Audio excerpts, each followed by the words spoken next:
J'ai eu un cancer du sein en 2012.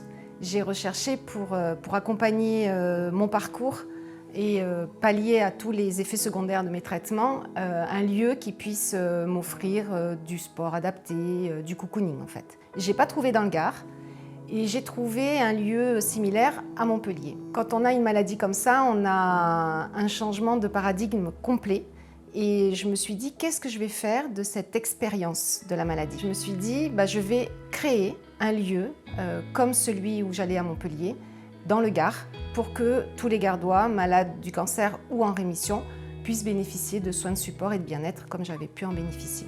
L'ADN de l'association, c'est ouverte à toute personne qui a ou a eu un cancer, sans distinction évidemment de revenus, sans distinction d'âge, homme, femme, et quel que soit le moment de sa maladie. Ça peut être au tout début des traitements ou même 2 ans, 3 ans, 4 ans après la fin des traitements. Au moment où les médecins en fait, te lâchent un peu, te disent bon, c'est bon, c'est terminé, les traitements sont terminés, toi en fait t'es pas guéri et à ce moment-là c'est important d'avoir un lieu où tu peux discuter avec des gens, faire des activités et essayer de te soigner en fait.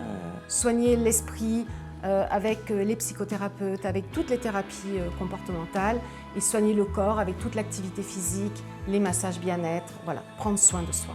Ici, tu trouves déjà une oreille attentive, des gens qui te comprennent, qui ont vécu la même chose que toi, qui ont les mêmes doutes face à la vie et à ce qui va arriver.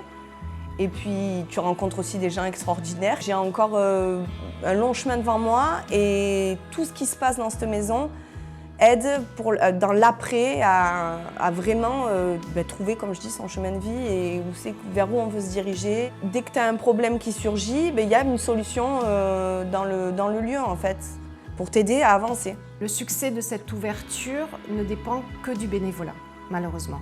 Donc on s'est tourné vers le mécénat privé. Ça fonctionne, on a quelques dons, on a des beaux donateurs, des gens très généreux, des petits, des gros, il n'y a pas de petits dons. Mais pour le moment, ça ne suffit pas pour rémunérer tous les intervenants. Aujourd'hui, ça fait 1 an que la maison Rose et Olivier fonctionne. On accueille 80 bénéficiaires des soins. Il y a 19 thérapeutes qui s'occupent de ces gens bénévolement. On a besoin vraiment d'aide et de soutien de la part de tous les mécènes qui peuvent nous aider. Ça nous a aidé, nous, le groupe actuel, et il faudrait que ça aide encore des milliers et des milliers de gens. Quand toi tu dis j'ai eu un cancer, les gens te disent « mais moi aussi », alors que tu ne le savais pas, parce que les gens ils n'en parlent pas. Mais en fait ça touche vraiment tout le monde. Aujourd'hui les gens ils ont honte de dire qu'ils ont un cancer, mais en fait c'est une maladie, on n'y est pour rien. Et surtout les gens qui sont autour, j'aurais envie de leur dire osez dire ce qui vous passe par la tête, c'est pas grave. Les gens ils ont besoin. Dans chaque foyer français, dans chaque famille, il y a des personnes qui sont touchées par le cancer. On est tous concernés. Donc chaque petit don est important. On est reconnu d'intérêt général. Donc tout don bénéficie de 60% de réduction directement des impôts à payer. On est ouvert à tout le monde, on a besoin d'aider les gens, mais on a besoin de vous pour aider les gens.